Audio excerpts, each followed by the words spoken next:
에스더서 말씀이 벌써 금방 여기까지 7장까지 왔습니다.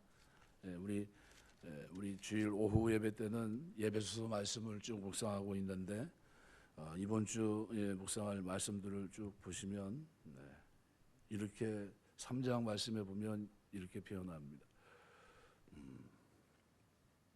3장 20절 보면 우리 가운데서 역사하시는 능력대로 우리가 구하거나 생각하는 모든 것에 더 넘치도록 능히 하실 이에게 교회 안에서와 그리스도 예수 안에서 영광이 대대로 영원 무궁하기를 원하노라. 아멘. 이렇게 되어 있습니다. 이 대목이 이 구절 이 말씀이 얼마나 은혜가 되는지 참 우리 하나님은 어떤 분입니까? 우리가 구하거나 생각하는 모든 것에 넘치도록 이루실 분이라는 겁니다. 사도 바울이 알고 있는 하나님은 어떤 분입니까?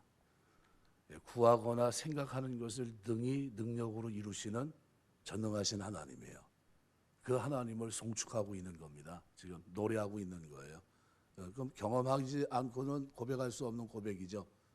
금년 2025년도 우리가 하나님을 섬기며 살 때 여러분이 구하거나 생각하는 것 모든 것을 능히 이루실 능력의 하나님, 그 하나님께 구하고 그 하나님께 생각하고 나아가게 되시길 주의 이름으로 축원합니다. 하나님이 반드시 여러분의 구하는 것, 여러분이 생각하는 것 이상의 복을 주실 줄 믿습니다. 하나님은 그런 분이에요. 그래서 이것을 경험한 사도 바울은 예배소 3장 예배소 교회를 편지를 보내면서 그 하나님을 노래하고 있는 겁니다. 오늘 7장의 말씀을 6절까지만 생각하면서 은혜를 나누려고 합니다. 세상에서는 대부분 악이 선을 이깁니다. 수단 방법 가리지 않기 때문이죠. 하나님 백성이 악을 이길 방법은 별로 보이지 않습니다. 똑같이 악을 행하지 않는 한 궁지에 몰릴 때가 많습니다. 그런데 놀라운 것은 여전히 살고 죽는 것은 근데 하나님 손에 있습니다. 하나님 백성은 그래서 궁지에 몰릴 때마다 생각하는 것이나 구하는 것의 모든 것을 능히 능력으로 이루실 하나님 앞에 부르짖는 수밖에 없어요. 여러분 어떤 환경을 경험할 때 그때마다 기도하게 되시길 주의 이름으로 축원합니다. 그리스도인들에게 이 기도는 대단히 중요합니다. 세상 사람들은 의지할 게 참 많아요. 하지만 그리스도인에게는 한 분 하나님밖에 없어요. 그분이 도와주지 않으면, 그분이 피난처가 되고 나에게 힘이 되지 않으면 우리는 힘이 없어요. 우리는 양입니다. 양.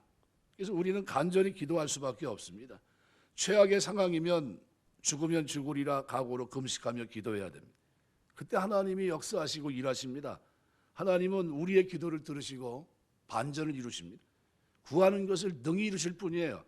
7장에서는 왕후 에스더가 베푼 두 번째 잔치가 열렸는데 하나님은 에스더 잔치를 이용하셔서 반전을 준비하십니다. 아수에로 왕 그리고 에스더는 하만을 잔치에 초대합니다. 이유는 분명합니다. 유다인을 진멸하는데 결정적인 역할을 한 사람들이 바로 이 왕과 하만입니다. 아수르 왕은 에스더에게 나라의 절반이라 주겠노라 두 번이나 물었고요. 에스더는 바로 대답하지 않고 미뤘습니다. 아마 왕은 나름대로 어떻게 해요? 생각을 굳혔을 겁니다. 이제 에스더가 아수르 왕에게 자신이 원하는 것을 말할 때가 됐는데 왕은 에스더에게 다시 같은 질문을 합니다. 2절 둘째 날 잔치에 술을 마실 때 에스더에게 다시 물어봅니다. 그대의 소청이 무엇이냐? 곧 허락하겠노라. 그대의 요구가 무엇이냐? 나라의 절반이라 할지라도 시행하겠노라. 왕의 마음은 여전히 에스더를 향해서 활짝 열려 있습니다. 사실 왕은 유다인을 진멸하는 조서를 내린 장본인입니다. 그리고 굉장히 어렵게 그리고 이 자리를 마련한 에스더는 마침내 오늘 3절 4절 말씀을 통해 입을 엽니다. 애들로 말하지 않습니다. 두리뭉실하게 말하지 않았고요. 뒤로 물러설 수도 없습니다. 죽으면 죽으리라는 각오로 정면 돌파합니다. 에스더는 두 가지를 말하고 있는데 첫 번째는 바로 자신의 생명을 지켜달라는 것과 또 하나는 자기 민족을 건져달라는 겁니다. 이때 에스더는 자신이 유다인이라는 것을 밝힙니다. 이것이 득이 될지 이것이 실이 될지는 아무도 알지 못해요. 세상 속에서 우리의 정체성을 밝히는 것은 굉장한 위험을 감수할 때가 있습니다. 그리스도인이란 내가 예수 믿는 사람이라는 하는 것이 드러나는 것이 이익이 될지 손해가 될지 전혀 모릅니다. 근데 우리가 그리스도인이란 정체성을 숨길 수 없을 때가 있습니다. 그때는 외쳐야 돼요. 에스더가 아하수에로 왕에게 한 말을 잘 보면 그녀는 자신과 유다인을 따로 생각하지 않고 있습니다. 유다 민족과 운명 공동체로 생각합니다. 그들이 죽으면 나도 없다는 거예요. 차라리 유다인이 노예로 팔렸다면 잠잠히 있었을 거다. 내가 3일씩 금식할 이유가 없었다는 겁니다. 그 정도는 그럴 수 있지 않냐는 거죠. 그런데 이게 무슨 의미입니까? 100번 양보해서 노예로 팔려가는 정도라면 받아들일 수 있다는 겁니다. 나라가 전쟁 노예들을 끌어와 자국을 위해 이용할 수 있기 때문에 그거야 그럴 수 있는 거 아니냐는 거죠. 그런데 유다 민족의 운명이 그렇기 때문이죠. 그런데 에스더서에서 등장하는 유다인들은 바벨론의 포로로 끌려와 바사 제국에 살고 있습니다. 자유인이지만 나그네예요. 여기까지는 얼마든지 받아들일 수 있다 그런 거죠. 그런데 바사 제국에서 유다인의 생명까지 앗아갈 자유는 없다는 겁니다. 노예라면 모르겠지만 생명을 죽인다고 한다면 이건 다르지 않느냐는 거예요. 생명은 절대 가치를 가지고 있습니다. 개인의 생명과 자유를 지키는 것이 사람에게 주어진 기본권입니다. 인간의 생명을 앗아갈 권한을 가진 사람은 세상에 한 사람도 없습니다. 그러므로 지금 바사 제국에 내려진 조서는 잘못 내려진 조서입니다. 에스더는 자기 생각을 논리정연하게 아하수르 왕에게 전합니다. 하지만 하만은 유다인을 공공의 적으로 몰아갔습니다. 바사 제국의 유다인을 몰아내야 나라가 평안할 것처럼 주장했고요. 유다인을 학살하는 법을 아무렇지도 않게 뇌물을 주면서 통과시켰습니다. 바벨론을 집어삼킨 바사 제국은 매우 넓습니다. 그런데 안타깝게도 그 안에 공의라고 하는 것은 무너져 있어요. 그동안 바사 제국에는 나름대로의 공의가 있었습니다. 외국인 포용 정책도 있었고 포로에서 풀려난 유다인들이 고국으로 돌아갈 수 있는, 그리고 남아서 살 수도 있는 자유도 있었습니다. 그런데 하만이 등장하면서 이런 상황들이 다 깨집니다. 유다인들을 진멸하라고 하는 조서는 그동안 바사 제국의 정책과는 맞지 않아요. 그런데 하만은 유대인 말살 정책을 현실로 만듭니다. 사람을 쉽게 죽이는 문화는 하만의 문화입니다. 하만은 자신에게 주어진 기회를 권력을 유지하는 수단으로 생각했고 그에게는 이웃이라고 하는 개념이 없습니다. 하만처럼 자신의 권력을 담입하고 자신의 이익만 생각하는 사람은 공의를 무너뜨립니다. 이런 사람들은 조심해야 돼요. 공의가 깨지면 우리 그리스도인들의 평화 샬롬도 깨집니다. 오늘날 세상은 악인에 의해 공의가 무너집니다. 개인의 자유를 억압하고 생명을 침해하는 일이 끊임없이 일어납니다. 역사를 잠깐만 뒤를 하면 1990년대 초 유고슬라비아 사회 연방공화국이 해체되는 과정에서 보스니아 내전이 일어났는데 보스니아 내에 사는 세르비아계가 무슬림과 크로아티아계에 대해서 인종 청소를 자행했습니다. 정상입니까? 비정상입니까? 비정상이죠. 코소보 사태도, 캄보디아 킬링필드도, 인도네시아 동티모르 학살 사건, 수단 내전, 르완다 내전, 이로 헤아릴 수가 없죠. 악한 자에게 힘이 주어지면 어떤 일이 일어나는지를 우리는 역사 속에서 줄곧 봐왔습니다. 바사 제국의 유다인들은 약자입니다. 나그네였고 유다인인 것이 드러나면 불이익을 당할 수밖에 없는 환경이 드디어 열렸어요. 모르드게는 왕후가 된 에스더에게 종족과 민족을 말하지 말라고 당부했던 겁니다. 바사 제국은 소수 민족을 품지 못했습니다. 하나님 없는 세상에서는 공의가 찾아볼 수가 없어요. 오직 이의 득실만이 있을 뿐입니다. 공의는 사라지고 없습니다. 애굽으로 갔었던 이스라엘 야곱의 후손들, 그죠? 이 히브리 민족도 착취를 당했고요. 인구가 많아지자 애굽에서 쓴 정책이 뭡니까? 아들이 태어나면 죽이라는 거예요. 바다 물에 던져라. 모세가 물에서 건진 거 아닙니까? 예수님 탄생했을 때도 헤롯은 자기 권력욕 때문에 왕으로 태어나신 이가 어디 계시뇨? 이 질문 앞에 왕으로? 내가 왕인데 누가 또 왕이냐는.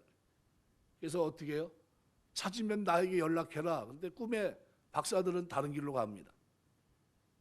어떻게 했습니까? 2살 이하, 2세 미만 남자아이는 다 죽이라고 했습니다. 권력의 잔인함과 인간의 죄성이 비롯된 공의가 무너져 있는 사회의 모습을 보여줍니다. 우리는 공의를 심각하고 중요하게 생각해야 됩니다. 하나님은 이 공의를 통해 세상을 움직입니다. 이것이 살아있는 나라가 복된 나라고, 이것이 샬롬입니다. 이것이 샬롬 공동체예요. 성경이 말하고 있는 샬롬은 성경의 핵심 원리입니다. 우리의 구원이 샬롬이에요. 하나님과 사람, 사람과 사람, 사람과 피조물과의 관계가 회복될 때 오늘 우리는 평화를 경험할 수 있습니다. 먼저는 하나님, 다음으로는 이웃과 평화를 누리는 것, 이게 샬롬입니다. 요셉은 애굽의 총리가 되었습니다. 애굽 땅에 7해 동안 풍년이 들었을 때 요셉은 앞으로 다가올 흉년을 대비합니다. 그리고 애굽 땅에 흉년이 들었을 때 요셉은 각국 백성에게 곡식을 나눠줍니다. 애굽의 풍성함을 이웃 나라와 나눕니다. 이것이 공의예요. 교회는 이 땅의 공의를 위해 존재합니다. 사회에 관심을 가지고 사회에 기여할 수 있어야 됩니다. 신앙의 핵심은 그래서 항상 하나님 사랑, 이웃 사랑입니다. 하나님은 고아, 과부, 이민자, 빈민자와 같은 사람들에게 관심을 쏟으십니다. 우리는 그들을 어떻게 해야 됩니까? 늘 신경 쓰셔야 됩니다. 하나님 나라에 함께 샬롬을 이루는 공동체를 만들기 위해서는 강자가 득세하는 세상에서는 약자가 쓸 곳이 없습니다. 하나님은 늘 약자의 편이십니다. 고아, 과부, 그죠? 나그네, 억울한 사람이 없게 하십니다. 하나님의 공의는 그래서 중요합니다. 우리가 이 공의를 알려면 하나님 마음을 알아야 되는데 세상에서 이 공의는 희미합니다. 하나님 말씀하시는 이 정의는 사실은 긍휼에 근거하고 있습니다. 그래서 아모스 8장 4절에 보면 가난한 자를 삼키며 땅에 힘없는 자를 망하게 하는 자들아 이 말을 들으라. 아모스 5장 22절 너희가 내게 번제나 소제를 드릴지라도 내가 받지 아니할 것이요 너희의 살찐 희생의 화목제도 내가 돌아보지 아니하리라. 24절 보면 오직 정의를 물같이 공의를 마르지 않는 강같이 흐르게 할지어다. 그러니까 내가 살기 위해 남을 죽여서도 안 됩니다. 내가 풍요를 누리기 위해 다른 사람들을 억압하고 착취하면 공의가 깨집니다. 돈 버는 데만 몰두하면 공의가 무너져요. 자신의 목표 행복에만 몰두하면 잘못하면 누구처럼 됩니까? 하만처럼 될 수가 있습니다. 하나님 백성은 세상에 공의를 세우는 일에 헌신해야 됩니다. 경건은 개인의 영성으로 하나님 앞에 바르게 사는 것만 있는 게 아닙니다. 세상 속에 공의를 세워가는 것도 연결되어 있습니다. 그래서 하나님 사랑하는 사람은 반드시 이웃을 사랑해야 되는 겁니다. 하만은 자신에게 몰두하고 집착합니다. 다른 사람의 고통을 생각하지 않아요. 양심의 가책도 느끼지 않습니다. 오직 자기 민족 행복만을 추구합니다. 이것이 하만의 결점입니다. 공동체나 공공의 이익을 생각하지 않습니다. 나에게만 몰두하고 자신도 모르게 살다 보면 어떻게 해요? 이렇게 공의가 무너집니다. 이웃을 희생시킵니다. 아주 폭력적으로 변하죠. 그런데 이 모습이 결국은 부메랑처럼 자기 복을 조르는 것 같아요. 섭을 지고 불 속에 뛰어드는 것과 똑같습니다. 하만은 바로 그런 역할을 합니다. 모르드게와 에스더는 유다인의 문제를 외면하지 않았습니다. 에스더는 유다인들을 구하는 일에 헌신합니다. 자신의 안락함을 추구하지 않았고 죽으면 죽으리라 라고 하는 각오로 유다 공동체를 위해서 헌신합니다. 공의를 부르짖고 불의와 싸웁니다. 모르드게 역시 그런 에스더에게 오늘 4장에 보면 13절 14절 말씀에 이렇게 말합니다. 모르드게가 그르시게 에스더에게 회답하되 너는 왕궁에 있으니 모든 유다인 중에 홀로 목숨을 건지라 생각하지 말라. 이때 내가 만일 잠잠하여 말이 없으면 유다인은 다른 데로 말미암아 노힘과 구원을 얻으려니와 너와 내 아버지 집은 멸망하리라. 내가 왕후의 자리를 얻은 것이 이때를 위함이 아닌지 누가 알겠느냐 하니, 자신에게 집착하면 하만이 되고요, 공동체에 집중하면 에스더가 되는 겁니다. 에스더가 자기가 유다임을 계속 숨겼다면 적어도 본인은 이 참국에서 벗어날 수 있었을 겁니다. 그런데 자신은 늘 부끄러웠겠죠. 나는 민족을 숨기고 살아야 되는 그런 부끄러움을 그는 안았을 겁니다. 신자가 신자답게 살려면 담대해야 됩니다. 비겁하지 말아야 되겠죠. 안전을 추구한다고 안전한 것이 아닙니다. 세상에서 자신을 드러내야 될 때 자신을 드러내지 않으면 나중에 혹독한 대가를 치르게 돼 있습니다. 그러면 성도는 어려움을 각오하고 정면 돌파해야 됩니다. 오늘 4절 말씀에서 에스더는 유다 민족이 그들의 의사와 상관없이 하만이 쳐놓은 술책에 이제 무너질 위기를 경험하게 됩니다. 끔찍하게 진멸을 경험할 수밖에 없는 환경이 그들에게 펼쳐집니다. 에스더는 이 일에 가해자가 있다고 말합니다. 에스더의 진술은 아수르 왕의 마음을 자극합니다. 하만을 겨냥한 에스더의 말이 오늘 본문에 모든 유다인을 죽이고 도륙하고 진멸하라고 하는 이 조서에 자신과 모르드게가 포함되어 있다는 것을 아수르 왕에게 밝힙니다. 이번에도 에스더는 왕에게 예의를 갖추고 정중하게 얘기합니다. 그래서 7장 3절에 보면 왕후 에스더가 대답하이르되 왕이여, 내가 만일 왕의 목전에서 은혜를 입었으면 왕이 좋게 여기시면 내 소총대로 내 생명을 내게 주시고 내 요구대로 내 민족을 내게 주소서. 그리고 에스더는 왕의 처분을 기다립니다. 이제 주사위는 왕에게 넘어갔습니다. 상황은 중요하지 않습니다. 중요한 건 뭐가 중요합니까? 은혜가 중요합니다. 은혜가 임하면 살 것이고 은혜가 임하지 않으면 죽을 겁니다. 그 결정에 대해서 왕이 이미 내린 결정이니까 어쩔 수 없는 거 아니겠느냐, 어떻게 번복할 수 있느냐 얘기하면 어떻게 됩니까? 다 죽는 거예요. 그러나 거기에 은혜가 임하게 되면 어떻게 됩니까? 그 조서를 부르고 그리고 어떻게 이런 일을 자행할 수 있느냐 하면 어떻게 해요? 기회가 주어지는 겁니다. 아수르 왕은 에스더에게 7장 5절에서 이렇게 말합니다. 왕이 왕후 에스더에게 말하되 감히 이런 일을 심중에 품은 자가 누구며 그가 어디 있느냐. 크게 분노합니다. 뭐가 임하니까요? 하나님의 은혜가, 하나님의 도우심이. 아까 제가 예배소 3장 말씀을 읽어드렸는데 구하는 것이나 생각하는 것에 모든 것을 능히 이루실 능력의 하나님. 누가 고백한 고백입니까?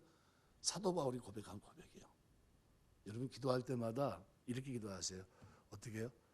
내가 구하는 것이나 생각하는 모든 것을 능히 능력으로 이루시는 전능하신 하나님. 우리가 섬기는 하나님입니다. 우리 주님이세요. 우리 주님을 누가 고백합니까? 사도 바울이 예배석 교인들에게 그 하나님을 송축하고 있어요. 에스더는 왕이 크게 분노하면서 이제 악한 인간이 누구냐 그러면서 알고 싶어 합니다. 에스더가 말하기만 하면 곧바로 처단할 기세입니다. 드디어 에스더가 이름을 밝힙니다. 7장 6절이 그 내용이에요. 에스더가 이르되 대적과 원수는 이 악한 하만이니이다 하니 하만이 왕과 왕후 앞에 두려워했다. 그죠? 하나님이 에스더를 왕으로 올리신 이유가 드러났습니다. 하나님은 악한 자를 처단하기 위해 에스더를 왕으로 만드셨던 겁니다. 내가 왜 이렇게 귀한 자리에 서게 됐는지 자기도 이해가 안 됐거든요. 자기보다 뛰어난 사람도 있고 잘난 사람도 있을 텐데 근데 이상하게 사람들에게 어떻게 해요? 괴물을 얻은 겁니다. 사랑을 받는 사람이 된 겁니다. 하만의 음모가 드러나고 악의 실체가 드러납니다. 이것이 악이 드러나는 것, 이것이 하나님의 심판이에요. 6절에 보면 에스더의 감정이 드러납니다. 대적과 원수는 이 악한 하만이다. 하만은 공포에 휩싸입니다.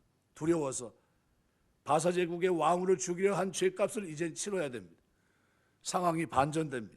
하늘을 찌를 듯한 하만의 권세는 온데간데 없이 사라져 버렸습니다. 그런데 이 장면을 우리가 잊지 마셔야 됩니다. 우리가 사는 세상에는 어디서든 이 하만이 나타날 수 있어요. 그리고 우리를 공격할 수도 있고, 그럼 우리 세상 속에 성도로 살아가는 것은 대단한 위험이 우리에게 도사립니다. 그런데 두려워하지 말아야 됩니다. 그때 우리가 취할 태도는 뭡니까? 구하는 것이나 생각하는 모든 것에 능력으로 역사하신 하나님, 그 하나님께 부르짖어야 돼요. 그게 유일한 탈출구고요, 승리할 수 있는 방법입니다.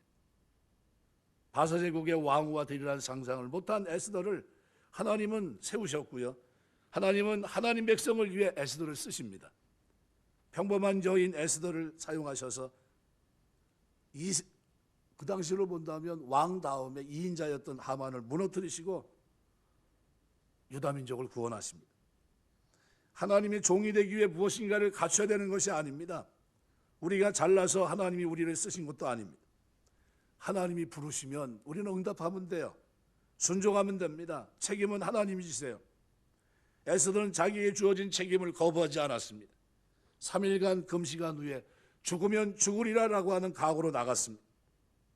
에스더가 순종하고 기도하고 부르짖고 금식하며 나아갈 때 하나님은 에스더와 모르드게와 유다 민족이 이길 수 있도록, 그리고 하나님은 그 땅이 무너져가는 공의를 세워주셨던 겁니다. 에스더서는 이 글을 읽고 있는, 말씀을 읽는 독자들에게 이런 얘기를 합니다. 하나님이 모든 것을 다 하십니다. 하나님이 아십니다. 하나님은 하나님의 목적을 반드시 이루십니다. 하나님의 주권이 미치지 않는 것은 없습니다. 하나님은 공의를 되게 중요시 여기십니다. 이 메시지를 우리에게 던져줍니다. 세상을 보면 힘센 사람이 잘 되는 것 같아요. 그런데 하나님이 일하십니다. 정의 하나님, 긍휼의 하나님이 오늘 우리를 붙드시고 오늘 이 땅에 공의를 세우시길 원하십니다. 우리는 약하지만 하나님은 강하십니다. 하나님은 정의를 행하셔서 오늘 우리를 이 땅에서 아무런 힘도 없고 능력도 없고 재능도 없는 우리를 이기게 하십니다. 그럼 우리는 정의의 편에 서 있기만 하면 돼요. 하나님의 공의를 사랑해야 됩니다. 하만의 자리에 서 있지 말아야 돼요. 자신의 문제만 몰두해 있지 말아야 됩니다. 자기 만족만을 추구하지 말아야 돼요. 스스로 돌아보셔야 됩니다. 나는 공의를 추구하며 진리의 길을 걸어가고 있는지. 그렇게 할 때 하나님은 오늘 우리를 승리할 수 있는 그 중요한 자리에 오늘 우리를 세울 줄 믿습니다. 저는 이 본문을 쭉 이렇게 전체적인 내용을 쭉 훑어서 봤는데요, 두 가지 정도 여러분이 기도하면서 제목으로 삼았으면 좋겠습니다. 첫 번째는 악인들은 자신의 죄가 드러나고 반드시 두려워할 날이 반드시 있다는 사실입니다. 끝이 아니에요. 누구 말만 떠나 죽으면 끝이야, 뭐 다 끝나는 거 아니야 얘기하지만요, 천만에요. 하나님 반드시 공의를 세우십니다. 아수르 왕의 분노의 질문에 왕후 에스더는 대답합니다. 대적과 원수는 이 악한 하만입니다. 모르드게와 온 유다인을 죽이려고 악한 흉계를 꾸민 하만은 자기 흉계가 드러남으로 인해서 두려워 떨게 됩니다. 7절을 보면 하만은 에스더 앞에 엎드려 목숨을 구걸합니다. 이 모습이 모든 악인들이 겪게 될 모습인 것을 우리는 기억하셔야 됩니다. 누가복음 8장 17절 말씀해 보시면은 숨은 것이 장차 드러나지 아니할 것이 없고 감추인 것이 장차 알려지고 나타나지 않을 것이 없느니라. 장차라는 것은 뭡니까? 장차. 모든 사람이 하나님 심판대 앞에 설 때를 말합니다. 그날에 우리 각인이 자기의 일을 하나님께 직접 고하게 될 겁니다. 로마서 14장 12절, 이러므로 우리 각 사람이 자기 일을 하나님께 직고하리라. 마태복음 25장 31절 32절 보니까 인자가 자기 영광으로 모든 천사와 함께 올 때 자기 영광의 보좌에 앉으리니 모든 민족을 그 앞에 모으고 각각 구분하기를 목자가 양과 염소를 구분한 것 같이 하여. 반드시 어떻게 해요? 하나님 악인과 의인을 구분하십니다. 그날이 있어요. 악인이 두려워하는 날이 있고 그 심판하는 날이 있다는 겁니다. 고린도서 5장 10절, 이는 우리가 다 반드시 그리스도의 심판대 앞에 나타나게 되어 각각 선악간에 그 몸으로 행한 것을 따라 받으려 합니다. 반드시 이 날이 있다는 사실을 기억하세요. 살아가면서 공의를 행하며 사랑을 실천하며 이 땅을 살 수 있는 믿음의 사람 되시길 주의 이름으로 축원합니다. 두 번째로 오늘 본문은 4절 하반절에 보면 이렇게 표현합니다. 만일 우리가 노비로 팔렸더라면 내가 잠잠하였으리라. 그래도 대적이 왕의 손해를 보충하지 못하였으리라. 하나님 백성인 성도들은 자신이 속한 것에 복된 존재로 이 땅의 복의 근원으로 존재합니다. 유다인들이 노비로 팔려간다면 왕이 입을 손해가 그리 크지 않았기 때문에 가만히 있었을 겁니다. 그런데 유다인들이 전멸한다면 이것은 왕에게 노동력도 군사력도 상실한 거기 때문에 엄청난 손해를 가져오는 것이기 때문에 직구하지 않을 수 없었다, 그런 얘기예요. 사실 유다 민족은 어떤 민족입니까? 하나님이 택한 민족, 하나님이 함께하는 민족입니다. 하나님께서 복의 근원이 되겠다고 약속한 민족, 아브라함을 부르신 그때부터 그들은 복의 근원이 되게 하셨습니다. 창세기 12장 2절 기록대로 내가 너로 큰 민족을 이루고 내게 복을 주어 내 이름을 창대하게 하리니 너는 복이 될지라. 이러한 하나님 백성들이 페르시아에 있다는 것이 얼마나 큰 축복입니까? 그런데 하만은 그들을 모두 죽이려고 했습니다. 굴러 들어온 복을 걷어차는 것과 조금도 다르지 않습니다. 바벨론이 왜 멸망했습니까? 이스라엘에 대한 하나님의 징계도구로 사용됐다 할지라도 그들이 임의로 하나님의 백성들을 핍박했기 때문에 바벨론은 하나님의 심판으로 망합니다. 하물며 페르시아가 까닭없이 유다 민족을 멸한다면 그들이 받을 형벌은 얼마나 크겠습니까? 하나님 백성은 귀하고 보배로운 존재입니다. 세상이 성도를 먹여 살리는 것 같지만 사실은 성도들의 존재하면서 세상이 존재하고 복을 받아 누리고 있는 겁니다. 창세기에 보면 야곱이 하란으로 갔을 때 누가 복을 받습니까? 삼촌 라반이 복을 받아요. 창세기 30장 30절 보면 내가 오기 전에는 외삼촌의 소유가 적더니 번성하여 때를 이루었으니 내 발이 이르는 곳마다 여호와께서 외삼촌에게 복을 주셨나이다. 그러나 나는 언제나 내 집을 세우리이까. 누구 때문에 삼촌이 복을 받습니까? 여러분 신앙생활 하면서 여러분 때문에 여러분의 있는 그곳, 여러분이 섬기는 기업체, 그죠? 사업처 복받게 되시길 주 이름으로 축원합니다. 복의 근원이 되는 겁니다. 요셉이 애국에 갔는데 보디발 가정에 창세기 39장 5절에 보면 이렇게 표현해요. 그가 요셉에게 자기의 집과 그 모든 소유물을 주관하게 한 때부터, 언제부터요? 맡긴 그때부터 여호와께서 누굴 위해서요? 요셉을 위하여 그 애굽 사람의 집에 복을 내리심으로 여호와의 복이 그의 집과 밭에 있는 모든 소유에 미치니라. 누구 때문에 복을 주셨습니까? 요셉 때문에. 그리고 여러분이 있는 그곳이 누구 때문에? 여러분 때문에 복 주시는 줄 믿습니다. 자신 있게 살아야 돼요. 하나님이 나 때문에 여기가 복되겠구나. 그죠? 흔들흔들하는 기업체 여러분이 딱 들어가면 어떻게 해야 돼요? 여러분 때문에 그 기업체가 살아야 되는 겁니다. 그죠? 붙들고 기도하세요. 뭐라고 기도해야 됩니까? 야곱이 하나님 삼촌 라반의 집에 갔더니 야곱 때문에 삼촌의 집이 말로 떼부자가 된 거 하나님 제가 기억합니다. 또 뭐요? 요셉이 애굽에 내려갔을 때 노예로 잡혀갔는데도 불구하고 그에게 모든 걸 맡겼을 때 요셉 때문에 하나님께서 그 가정이 복을 받게 하시지 않았습니까? 하나님 내가 여기서 일을 할 때 나 때문에 이 사업처가 하나님 크게 부흥하게 없어서 기도하셔야 돼요. 온 애굽이 7년 기근을 이기는 복을 누가 받았습니까? 기근 때 요셉 때문에 그 어려움을 극복합니다. 역사적으로 교회를 박해하고 복을 받는 나라는 하나도 없었어요. 반대로 교회 활동이 왕성한 나라치고 번영을 누리지 않은 나라는 하나도 없습니다. 중국이 시진핑이 모든 선교사들을 다 쫓아냈어요. 망할까요? 망하지 않을까요? 불보듯 뻔합니다. 반드시 망합니다. 보세요. 몇 년 못 갈 거예요. 교회를 다 불태우고 무너뜨리고 포크레인 가지고 찍어내고 잡아당기고 해가지고 무너뜨리고 중국 전역에 있는 교회를 다 무너뜨렸어요. 거기다 자기 사진 갖다 걸어놓고 잘 될 것 같습니까? 금방 무너집니다. 보세요. 역사적으로 교회를 박해하고 복받은 나라는 없습니다. 성도들은 그들이 속한 것을 복되게 할 존재라는 사실을 잊지 마셔야 돼요. 나는 복의 근원이다.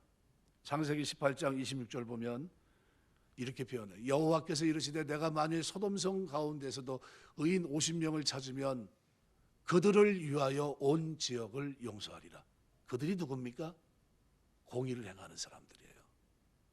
하나님이 사랑하고 말씀을 쫓아 이웃 사랑하며 살아가고 악을 행하지 않고 살아가는 그들을 위해서 내가 온 지경을 용서할 것이다. 주님 말씀합니다. 마태복음 5장 14절 15절 이렇게 표현합니다. 너희는 세상의 빛이라 산 위에 있는 동네가 숨겨지지 못할 것이요 사람이 등불을 켜어 말 아래 두지 아니하고 등경에 두나니 이름으로 집안 모든 사람에게 비치느니라. 집안 모든 사람에게 비친다 이렇게 말씀합니다. 말씀 맺겠습니다. 오늘 저녁에 이 추운 날 하나님 앞에 기도하러 나오셨어요. 두 가지 잊지 마세요. 하나는 뭡니까? 악인들이 반드시 죄가 드러난 날이 있다는 겁니다. 공의를 가지고 하나님 앞에 기도할 때 여러분이 예배소 3장의 말씀을 기억하시면서 어떻게 기도하셔야 된다고요? 구하는 것이나 생각하는 모든 것에 능력으로 역사하신 하나님, 그 하나님을 내가 찬양합니다.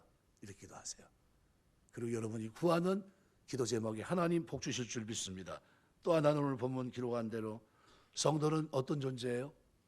복된 존재입니다. 하나님 내가 있는 곳, 내가 섬기는 곳, 내가 거하고 있는 그곳, 나 때문에 하나님 복을 받게 하시고 하는 나 때문에 예수 믿는 역사들이 일어날 수 있도록 하나님 은혜 주시옵소서. 이렇게 기도하고 이런 복이 오늘 저녁에 참여한 모든 분들의 삶 속에 기도 생활 속에 여러분의 생각하는 것보다 더 큰 능력으로 역사하심이 이루시는 하나님의 역사 속에 쓰임받게 되시기를 주의 이름으로 축원합니다. 기도하겠습니다.